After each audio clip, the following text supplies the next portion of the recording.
Hello everyone, this is Maria Aglope from SK Ghosh Associates, and I would like to welcome all of you to our today's webinar on anchoring to concrete, made simple using Quick Anchor 4. Our speaker today is our very own Dr. AlaaEldin Abouelleil, received a master's degree and a doctoral degree in structural engineering from Kansas State University, as well as a certificate of applied mathematics. His research was a collaboration with Kansas Department of Transportation to confine bridge piers with fiber reinforced polymer for additional capacity. His doctoral degree was to create a novel theory for shear stress computation in crack reinforced concrete flexural beam. But before we start our webinar and I hand off the microphone to Dr. Uh, uh, Alaaeldin, I would like to mention a few brief things for those of you who may not have attended our webinars before. This webinar is only an hour long, so we will not have any breaks. You can have our Q&A at the end of the webinar. And there is also no handout, so please just view the presentation box and ask your questions if you have any. And with that, Dr. AlaaEldin Abouelleil, ladies and gentlemen. Thank you, Maria. I really appreciate the effort to say my full name, so thank you for that. Good morning and good afternoon, everyone. As Maria said, my name is Aladdin, and I am one of the developer or the late developers of the Quick Anchors. There are many smart engineers and developers who worked on the software. Over the years, I believe it's been in the market for many years. I'd like to thank every one of you for attending. It means a lot to us and me personally. And before we start, I'd like to create a mental picture of what we will be trying to do today.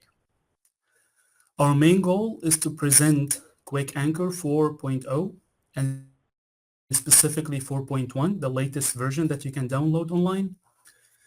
And while doing this, I will be brushing on the theory. We will not go deep on the theory, but we'll be brushing on the theory through two examples, if we have time. These examples will be taken from ACI 533, I think, -11. It's an old document, but the examples are very still valid till today. The Quick Anchor part will be presenting the capabilities of the software as well as the limitation of the software. Capabilities of the software could be simplified by saying it's what ACI 318.19 allows. We design for all the modes for tension and shear that's included in the ACI. These will be the one that's controlled by the steel itself, either in the tension or in shear, as well as the one that's controlled by the concrete, either the breakout in tension, the pull-out in tension, or the side face blowout in tension, as well as the adhesive bond strength in tension. If we go to the shear, you will find in the concrete the breakout and the pry out of the concrete. So this is what we can do. What the software will be doing in the future is including the shear lugs. It's allowed by ACI 318.19 now, and we would like to extend the capabilities of the software to include the shear lugs. This, as well as the plate design itself, either under tension or axial forces, as well as moments and shears. The software does not take into account, for example, if we have a raised plate and we have a bolt or we have anchors to the concrete with a distance, it does not take into account the buckling, for example. So we can say our limitation, it's what's in the ACI 318.19. Of course, the software allow the use of older version of ACI 318, but the latest version that we have is 318.19, and I guess in 1 year we should be including 318 25. Okay, moving forward, let me first get this in a bigger view for all of you. And I think the best thing to do is actually start on the examples. And while we are doing the examples, I will be discussing what the software does. So let me open the example, and this will be example 318, I think 4.8. We also have 4.9 and 4.10, depends on the time. And after loading all the parameters, what you see is we have 4 anchors applied on the edge. It's on the edge. We are controlled by 2 edges, the upper edge and the left edge. What the software can do to define your anchors and the location of your anchors, you can define your location of the anchors based on a grid or a perimeter. A grid will be every intersection of X and Y will have an anchor. The perimeter will be only on the perimeter of the plate you will see your anchors. Number of anchors are 4, and 2 in each row and 2 in each column. So at the end we have 1, 2, 3, and 4. Here you define the depth of your concrete. As you know, like when we design for the anchors, this is a big parameter and there is a many limitation on this parameter, so we have to define the depth of our concrete. In this case, it's 24 inches. This could be a little bit tricky, the anchor location, but I think doing it 1 time or 2 times will be enough to understand what you need to do. The anchor location is CL parameter, is the distance from the left, CL, from the left to the first column of anchors. C top is the distance from the top to the first row of anchors. And then C right is the distance from the right to the first column of anchors, and C bottom is the distance from the bottom of the concrete to the first row of anchors. SX and SY is the distance between the anchor in the X direction, SX, and the Y direction. And then you have the option to include base plate or no base plate. Of course, if you have eccentricity, this is not an option and you must have a base plate. Base plate dimension, LBX and LPY is the plate length in X, 12 inches in our case, and the plate dimension in the Y, which is 12 inches in this case too. And then you need to locate your base plate relative to your concrete. So in this case, we have C, the plate from the left distance is 2 inches, and from the top is also 2 inches. So we are actually defining the top left point of the anchor. I'd like to mention that there was I would say a bug in the software like almost a year ago, where some of you actually pointed out that in the old version the anchors has to be centered. The plate has to be centered around the anchors. This is no longer the case. The plate could be a little bit lower, a little bit higher than the anchors. The anchors doesn't have to be exactly in the middle. So thank you for that, I guess. And then we have for the eccentricities. If you see the column here, this column, if we actually see this column here, this is, if it's exactly in the middle, there's no eccentricities. If we have eccentricities in X or eccentricities in Y, you can see the column have eccentricity. You can actually see your eccentricities in the interface. For this example, we don't have an eccentricity, but we have an example that does have an eccentricity, so we can actually go through that. And then after defining your concrete, you define your anchors, define your plate, you can actually go ahead and check your anchor properties. Based on this example, it was a headed bolt type. A depth, the diameter is 0.75, ASE and A, the bearing area is 0.583. Now, if you know the diameter, but you don't know your bearing area or the area of the anchor, we have a little helper here you can actually define the anchor diameter, and we calculate for you the bearing area, the ASE, and it shows up in the required areas here. HEF is the depth or the embedment depth of the anchor, and HA again is the depth of concrete. This value is tied to the outside values, so you need to change the outside before changing the inside. It doesn't work the other way around. You define, after defining your bolt, you can actually define the steel you would like to use. We have a range of steel, either 307 grade 6, grade BC, grade BD of 354, ASTM grade 36, grade 55, grade 105, or you can define your own steel type. All these are just to give the user the option to do what they need to do. After defining your anchor, I will come back to this, but for now we only have a headed bolt. You can also do a headed stud. You can do a J or L hook. You can have a post-installed anchor, either adhesive, undercut, expansion, or screw. Define your anchor properties and then head out to your material properties. Define your concrete. In our case, it's 3000 psi. The strain at maximum compressive stress is 0.002, very typical value, and the ultimate strain is 0.003. Normal weight concrete. And this example have a grout pad, so we have to include the 0.8 factor when we calculate the capacity. And we are assuming a cracked under service load. There's no anchor reinforcement, and there is no edge reinforcement, but there is supplementary reinforcement. These could be a little bit confusing for some, but the way you can tell, the supplementary reinforcement as well as the edge reinforcement control the splitting of the concrete.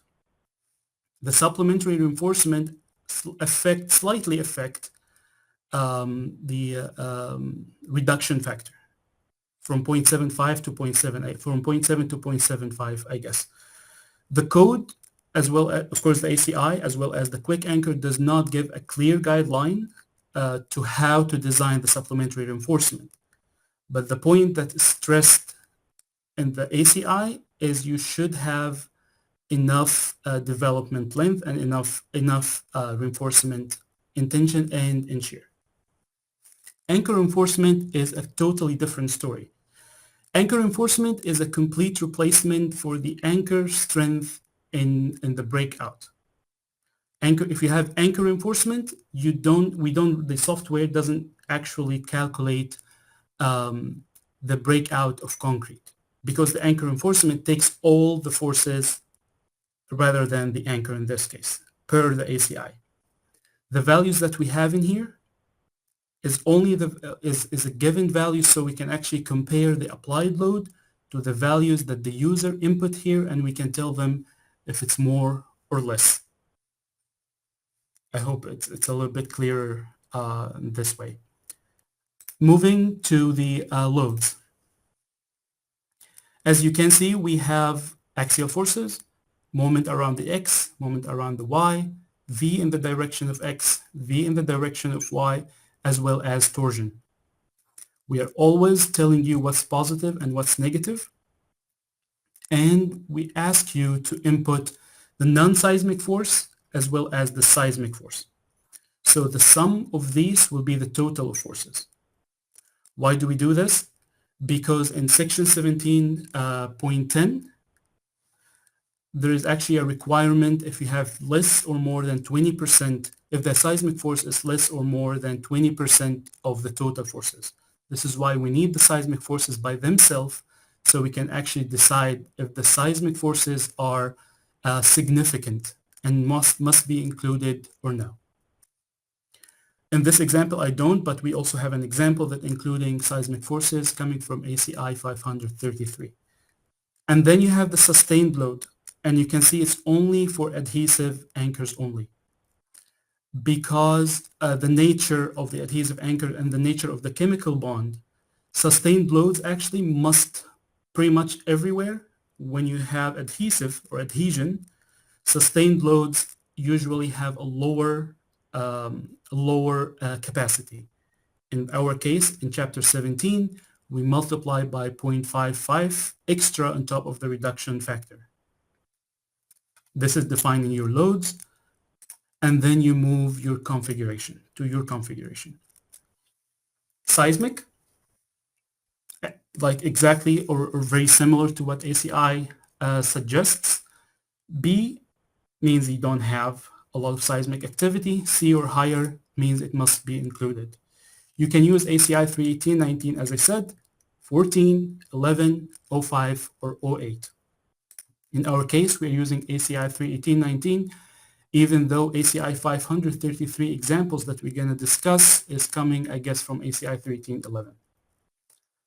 Our load combination is coming from section 5.3. And then you decide if your anchors are welded or not welded.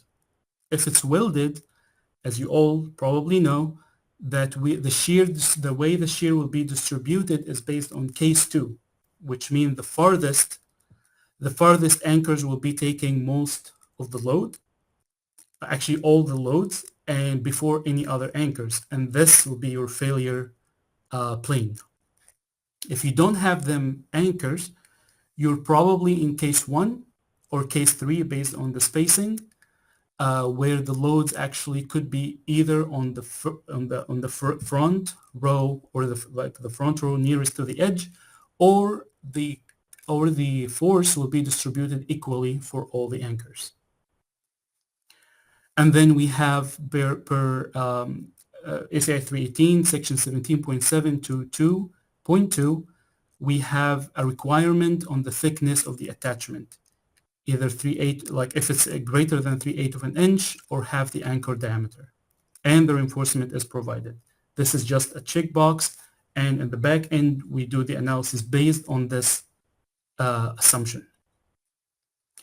And then also for the seismic requirement, based on 1710, either for tension or shear, we ask you if you like to include this option, the attachment forces, the attachment that's coming from the forces to the anchors. In tension, shear in X direction and shear in Y direction. Another option in 17.10 is actually to include the overall strength factor rather than having the attachment forces. We give you the option, and we actually at the end of the report we check both for the user.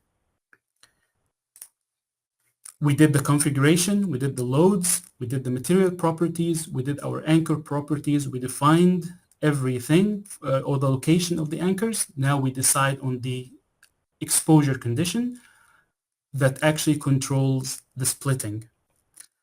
You have your concrete cast against a permanently exposed to earth, concrete exposed to earth and weather after the cast, slabs, wall joist where concrete is not exposed, and beams column where concrete is not exposed, as well as this requirement for expansion, if your anchors will not be torqued or anchors will be torqued. These options are coming from the manufacturer.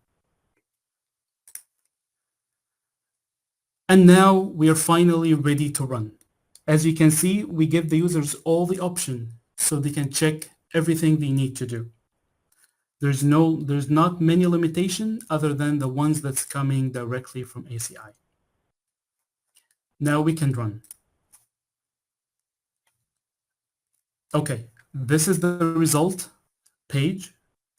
On the left, of course, we don't have any manufacturer here, but this is a headed stud. We have our anchor of 0.75 inch. And then we have the utilization ratio for tension and shear. How do we read this? This means that the steel strength only 16% of the capacity, 16% of the capacity to the demand. I mean, the demand to the capacity is only 0.16. And for the concrete breakout is 0.54. For the side face blowout is 0.22. And the pull out strength is 0.31. We don't have the bond because this is the headed stud, and we don't have this applied for for the headed studs. It's only for the adhesive, post-installed adhesive. Shear, we have the concrete breakout, we have the concrete pry out, and we have the shear strength. As you can see, all of them is less than 1, including the interaction between the tension and the shear force, and we're going to see the equation from the report. Which equation do we use to calculate the governing strength and tension and governing strength and shear working together, as well as the concrete splitting.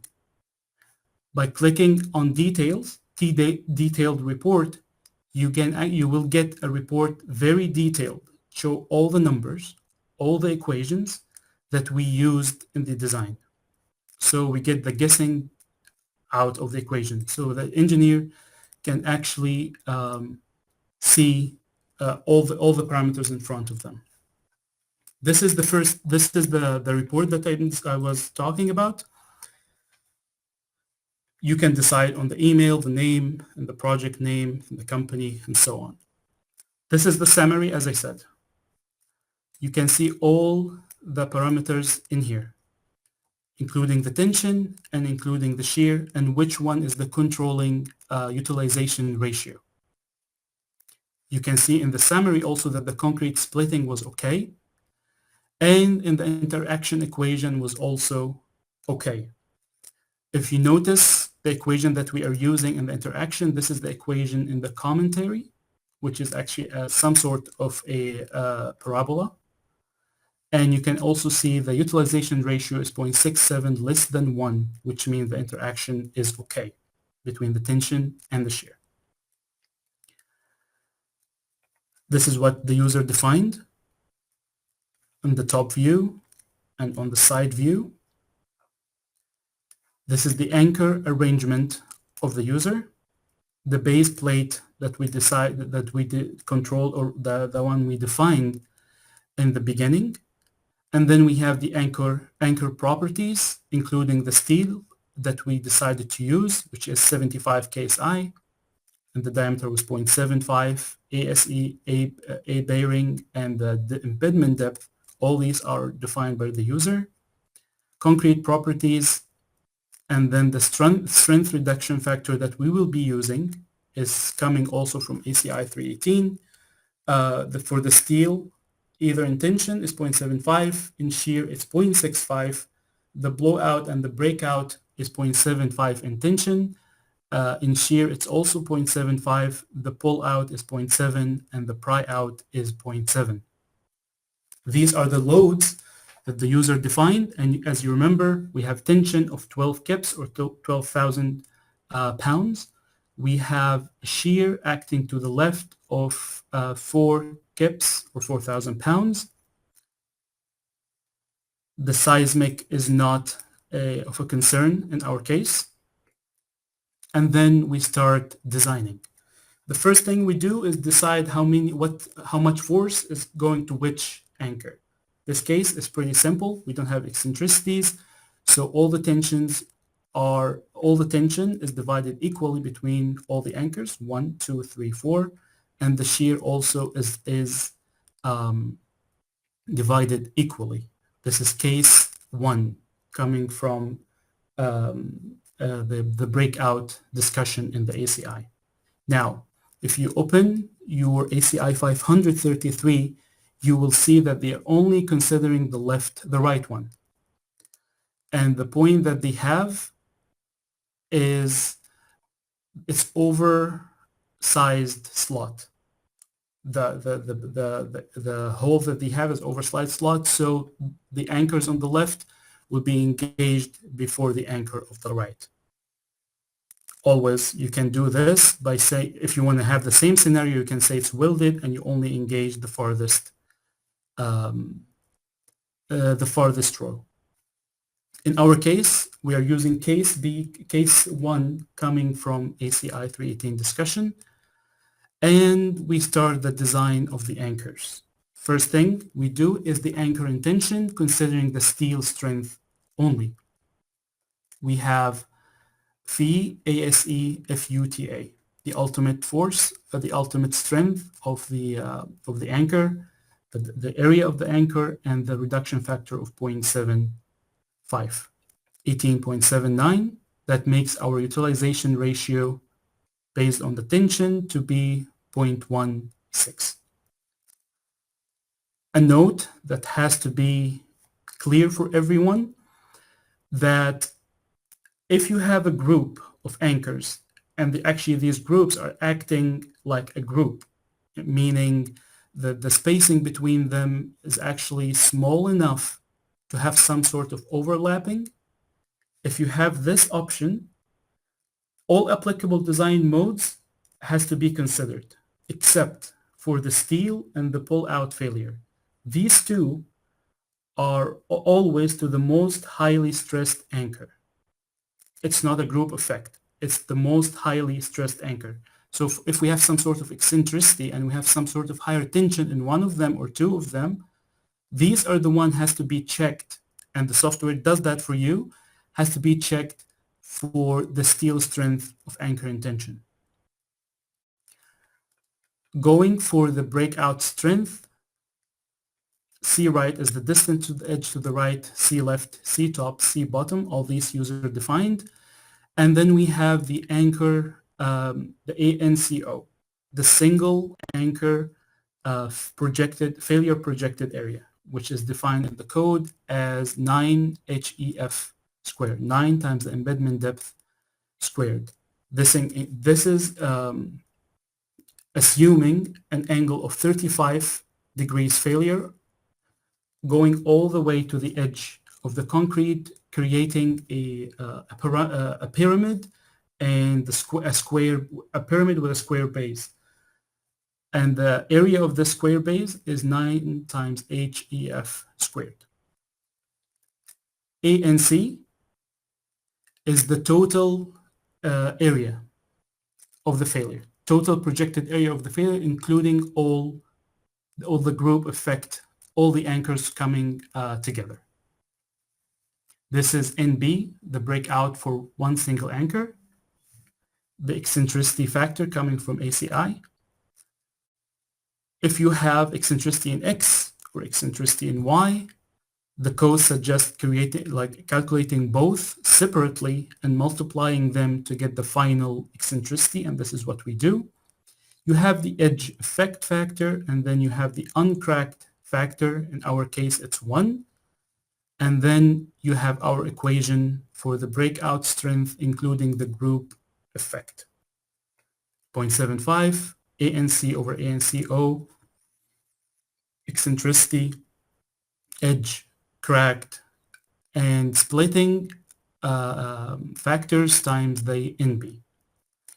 22.19, applied load or demand divided by capacity is 0.54, so we are actually still okay. And then we give a little discussion if using the anchor reinforcement.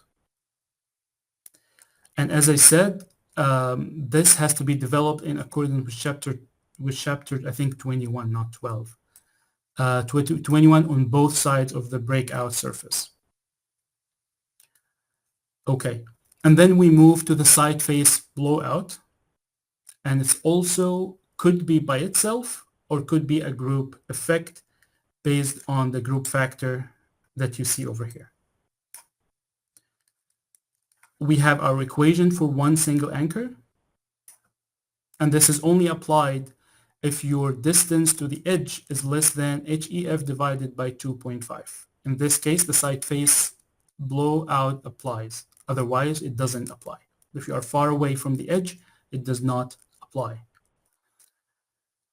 Since we have a group effect, we multiply 1.33 by our phi NSD 20.07, and we have 26.77 with a utilization ratio of 0.225. And then we move to the pull-out strength of anchor and tension. The pull-out strength and tension, as I said, it's per anchor. In other words, the most heavily loaded anchors has to be checked. This is the one that we have to check. In this example, the utilization ratio is 0.307, and this is the equation coming from ACI directly.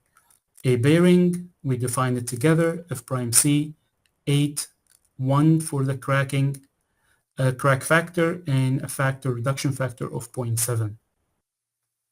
This conclude the tension side, the tension capacities. Now we check the concrete breakout strength and shear. We have three things in shear. We have the breakout, we have the pry out, and also we have the steel failing, not the concrete. Similar to the breakout in tension, we have the eccentricity factor, we have the edge factor, we have the height factor, and we have the cracking factor. The same way that we defined ANC over ANCO will be the same way for the shear, assuming a 35 degrees breaking plane, breaking failure or failure plane, causing a like out a pyramid, and then we have the base as a square on the edge of the concrete, on the side of the concrete. We have a shear acting in the x direction or the negative x direction. And then, as you can see here, we are checking the first row here. Okay, what did I just say? We're using case 2. We're using case 1, sorry, case 1. What does case 1 say? Case 1 says that the failure plane coming from the first row nearest to the edge. However, the forces are equally distributed among all anchors. One more time, case 1 says that the failure plane happening to the row nearest to the edge, but the forces are distributed equally among all anchors. What I just said is a discussion that's clear for everyone, clear in the report. In other words, we can actually say this is case 1 coming from ACI. Breakout takes place from the first line of anchors with 2 active anchors carrying 50% of the total shear, and the other 50% is carried by the back row of the anchors. Okay. Now, 2 kinds of shear has to be included or discussed. The shear perpendicular to the edge and the shear parallel to the edge. As a general rule, the shear parallel to the edge is twice the one that's perpendicular to the edge. For the shear perpendicular to the edge, we have the projected breakout area with a width of 18 and a height of 6. We have AVCO as well as AVC. We have for one single anchor, what is the failure? What's VB? What's the shear failure in this case? We have the eccentricity factor, the edge effect factor, the cracked or uncracked factor, and then the depth factor. And then we finally have the equation for the group effect of the breakout strength and shear. Okay, what is 1 divided by half? 1 divided by half is 2, because as I said, we're using case 1, and case 1 saying the first row and the second row will carry equally, and since we have 2 equal rows, the total forces that we can apply is 2. So it's 2 times what we calculate on the first row, the plane failure in the first row. And then we move to the shear parallel to the edge, and we do the same calculation, including the factor of 2, and we found our utilization ratio of 0.23. Okay, after that, we move to the steel strength of anchor and tension, in shear, and the equation coming from ACI is the phi reduction factor, 0.6 ASE times the ultimate strength of the anchors.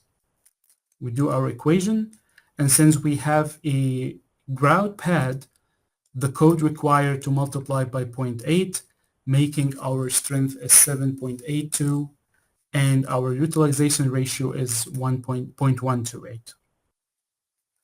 The last design mode in shear is the pry out.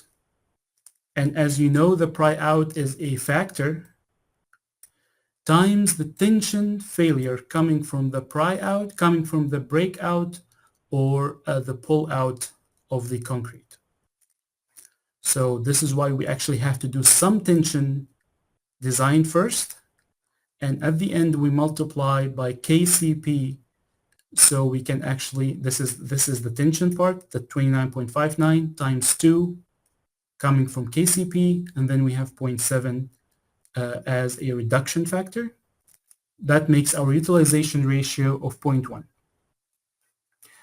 And then the last two things we do is to check the splitting of concrete. We provided anchor supplementary reinforcement, so by default you will find everything checks either the spacing, the column spacing of the anchor, the row spacing of the anchor, the right edge, the left edge, the top edge, the bottom edge. We assume that the supplementary, the supplementary reinforcement that the user gives is sufficient. This is our assumption when we when we ask for the supplementary reinforcement. Finally, we do the interaction again, the interaction equation again, and we found that the 0.67 is less than 1, and this is a sufficient design. Very nice. Now, I would like to discuss few things coming out of the report, coming out of the software. Now, for the anchor properties, as I said, what we did is a headed bolt.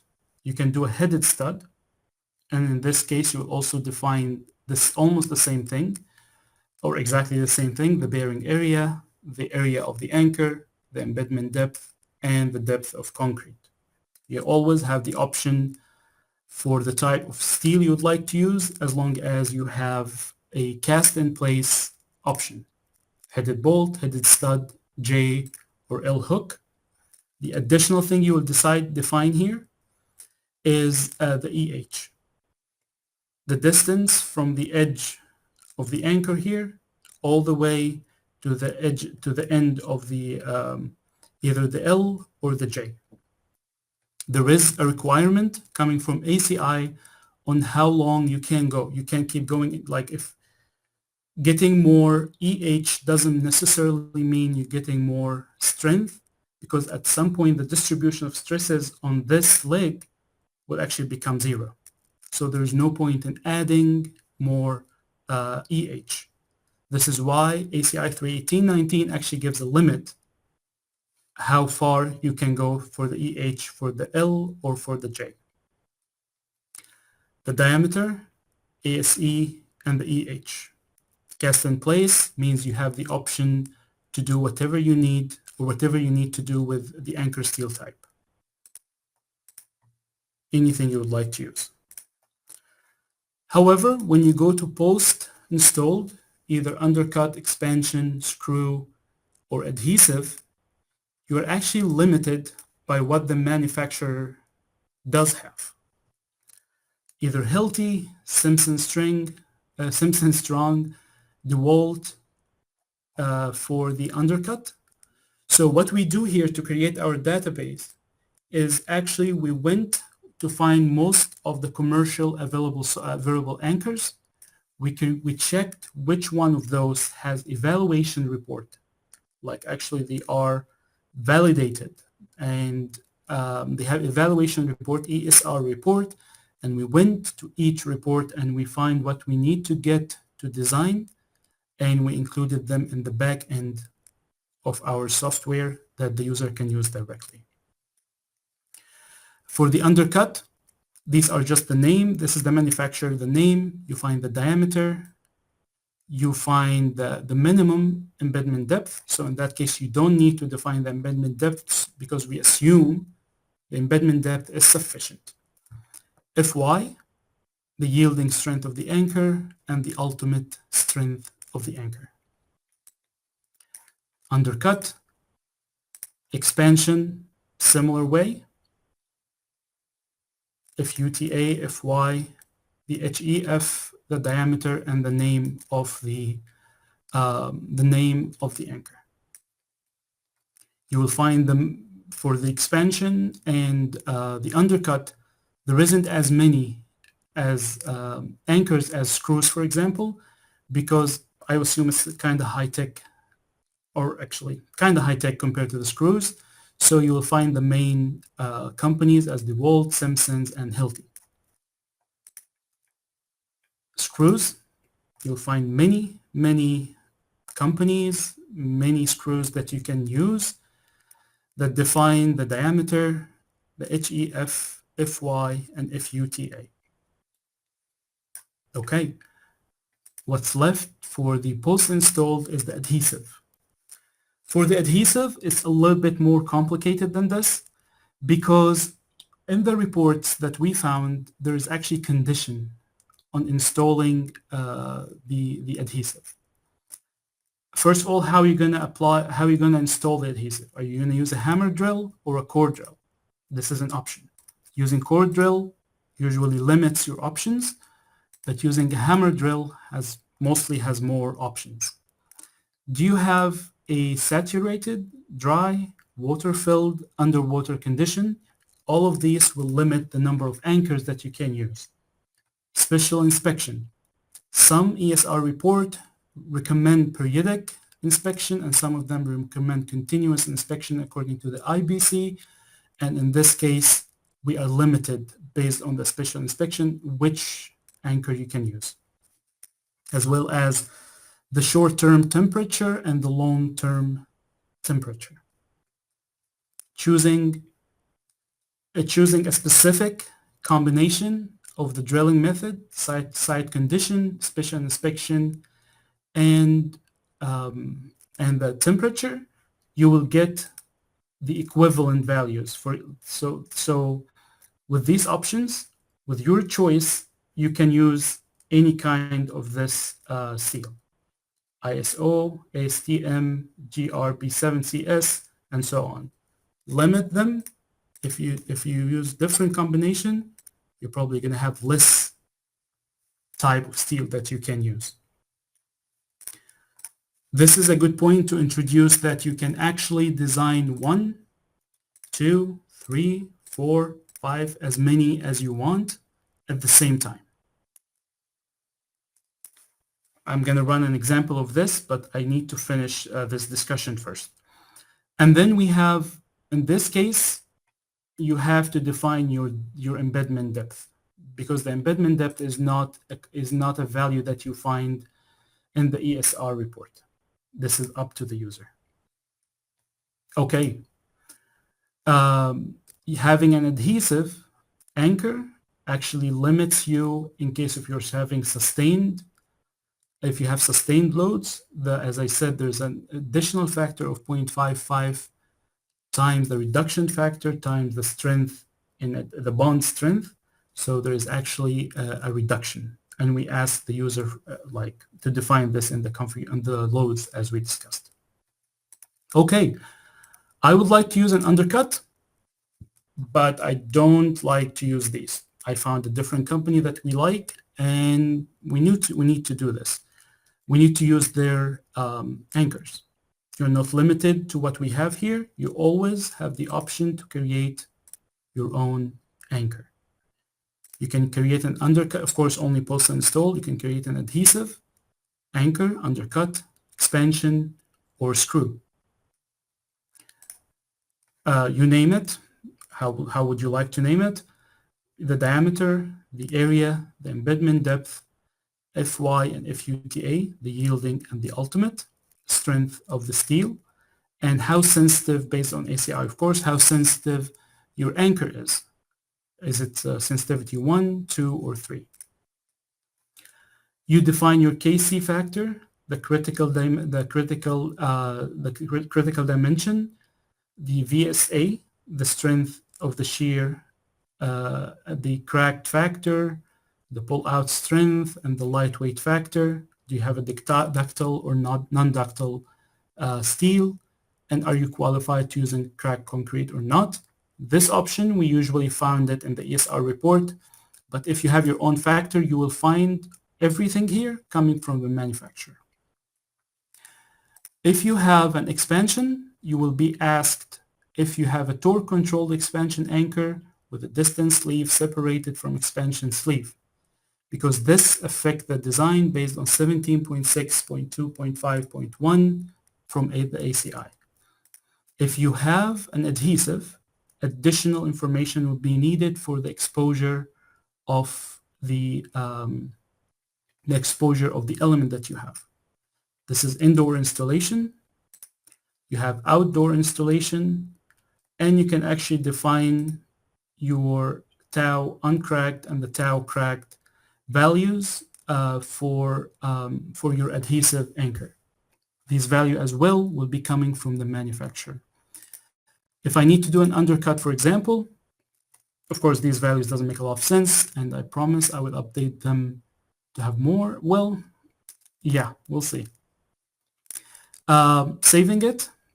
Data has been inserted successfully in the database, and we can actually, if we go to the undercut, you will find your value here, your anchor that you just defined. You can define as many as you want. Okay, you can always delete by just clicking delete on the keyboard, or clicking E.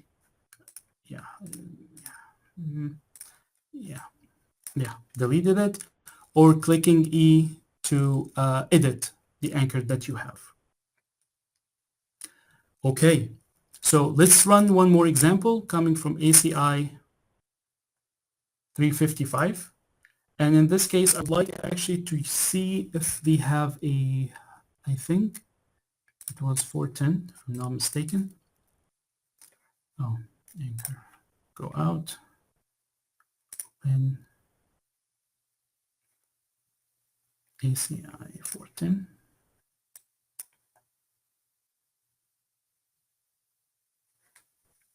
Oh, I mean, the other one has the eccentricity. I would like to do the eccentricity.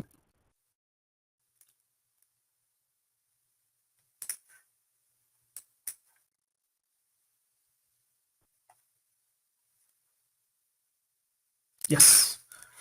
So it's also for anchors close to one edge, and you have an eccentricity of 2 in the x direction. Okay, so typically you have more tension in number 4 and in number 2 compared to the rest. Our depth is 8 inches. We discussed how to define the anchor location and the base plate information. Our anchor properties, in this case, it's a headed stud. Okay, half inch, and we're using 60,000 ultimate strength. Material properties, we have 4,000 psi in this case, normal weight, no pad, and we're assuming cracked, no supplementary reinforcement, and no anchor reinforcement. Our loads is coming 14,000 psi, 14,000 pounds at an eccentricity of 2. In this case, we have actually a welded anchors to the attachment. So in this case, we are no longer controlled by case 1 of the breakout. We actually have to go to the case 2 of the breakout, where most of the load, or the breaking, or 100% of the load will be coming to the farthest row, and the breaking failure plane will be coming also from the farthest row of the anchors. Seismic is not a concern, but as I said, we are welded. I think we can go ahead and run. And in this case, you can see we are not okay in the breakout, okay, or the splitting. Let me show you the report, and we can actually conclude using this report. I believe it is this one. Yes. Okay, we only have tension, so you will not see the shear utilization ratio, of course. We failed in the breakout. Oh, sorry, this is the tension. We failed out in the breakout in tension. Okay. Yes. So if we go all the way here, because of the eccentricity, you will find number 4 and number 2 has more tension than number 1 and number 3. On the 2 and 4, you have 5.85, and the tension on the 3 and 1 is 1.17. So the controlled, when we check the steel strength, will be the controlled one, the 5.85. We do the breakout strength in a very similar way to what we discussed, and as well as we do the blowout, we doesn't control because the embedment depth is less than 2.5 the edge distance. And then we finally do the pull-out strength of anchor and tension. Okay. I guess I wanted to show you, yeah, I guess we can actually do some shear. If I'm not mistaken, it should be the other one. 10.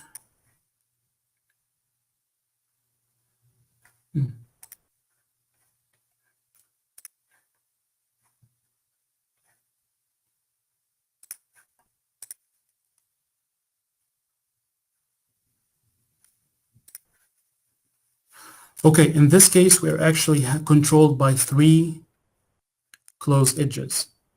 So in that case, because we have, if I open the loads, we actually have some moment and some shear. This moment will be presenting some tension of these anchors, so we actually have to consider that too. We have everything defined. If we go to the anchor properties, we have a 0.875 headed stud.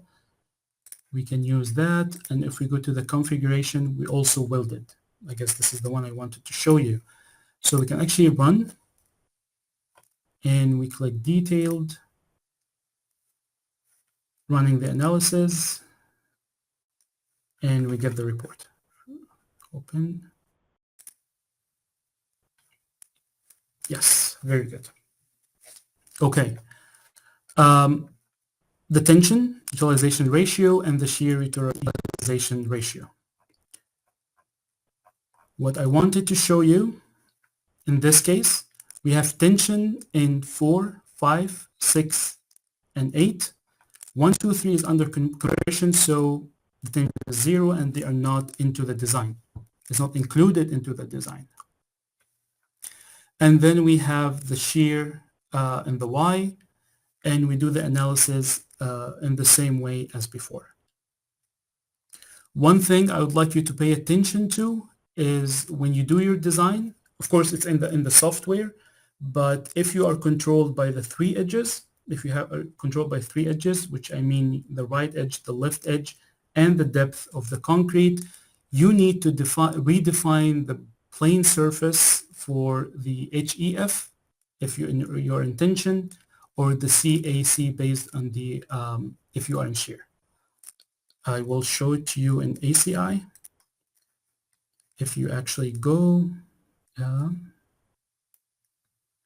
if you go here, 17, and the shear, I guess.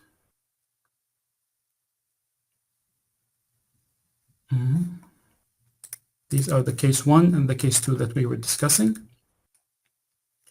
Yes, this is very important, and it's included also in the software, so you don't have to worry about it, but I would like you to be aware of it. If your anchors are located in a narrow section of limited thickness, such that both edges from the right and the left, as well as the thickness, are less than 1.5 CA1, we adjust the value of CA1 to be either CA2 divided by 1.5, HA divided by 1.5, or the spacing divided by 3. So the failure plane is redefined for you based on this limit to at least touch a corner, either the side corner or the lower corner, point A in this case. I guess I'm running out of time, and one note before we stop is, okay, the only way to perfect this software is by you telling us there is a bug somewhere. We keep adjusting them, we keep fixing them. We might take a little bit of time, but we really do. I even personally very much appreciate when someone say this need improvement or there's a bug somewhere, because this is the only way you actually perfect the software. By this, I'd like to thank all of you and like to conclude the presentation, and I'll be happy to take your questions.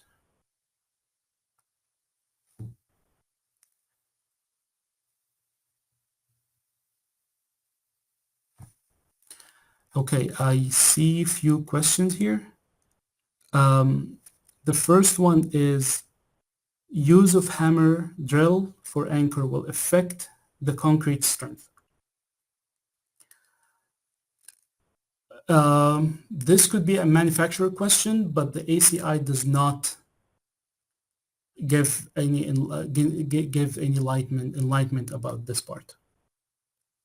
But I wouldn't say it does unless the manufacturer say it does, because the ACI does not discuss that part.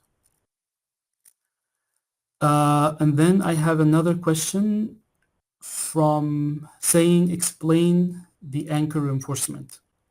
Yes, the anchor reinforcement, as we discussed, is a replacement of the breakout strength. So the ACI tells you if you have anchor reinforcement well established, which means well developed, across the breaking angle, the 35 angle plane, failure plane, you do not need to, you assume that the breakout is fulfilled. The breakout strength is fulfilled and it's not controlling your design. Yes.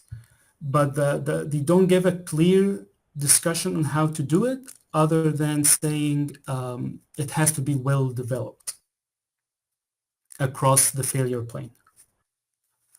And then I have another question coming from, what is the sensitivity? Yes, the sensitivity, I believe it's in, if you go to the ACI, it's a footnote. I hope I find it quickly for everyone.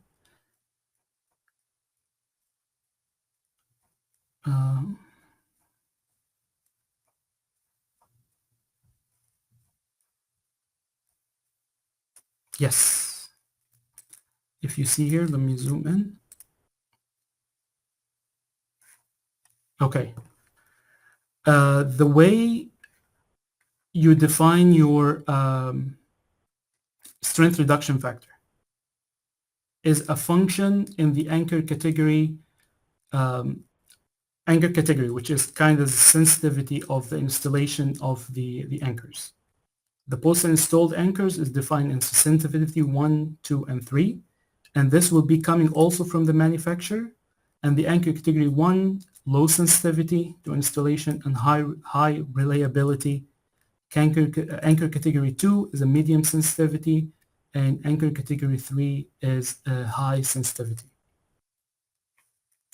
I guess we might have a place for one more question. Can you define an anchor rod with a nut and washer? If I think about it, Gary, this is like in the software, the short answer is it doesn't make a difference. Because in the anchor, the bolt, we actually assume a plate as well as a washer and a nut. So we don't actually define the nut or the washer by themselves. Alaa, so if I may jump in here just a little bit. Oh, please, bro, go ahead. So hi everyone. So I'm Pro Dasgupta from SK Ghosh Associates, and I've been involved with this program for a very long time. In this question, I believe what Gary means is that to have a nut and washer on the embedded side of the anchor. And ACI does have a provision where if you have a washer on the embedded side, you can have under tension, you can have a larger failure surface and failure strength. This is actually a good point. And no, we do not have that option as of now. And to be honest, I don't know why we don't have it. It just, I guess it slipped our mind every time we updated our program. So we should definitely include that.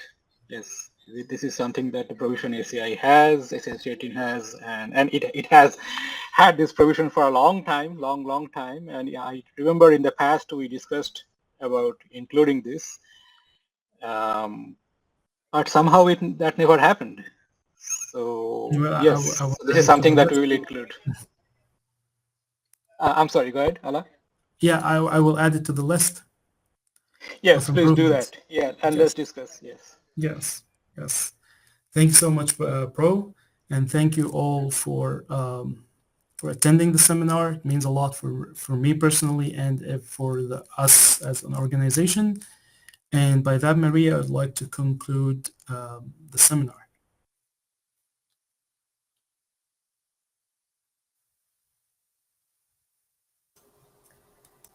Hello, everyone.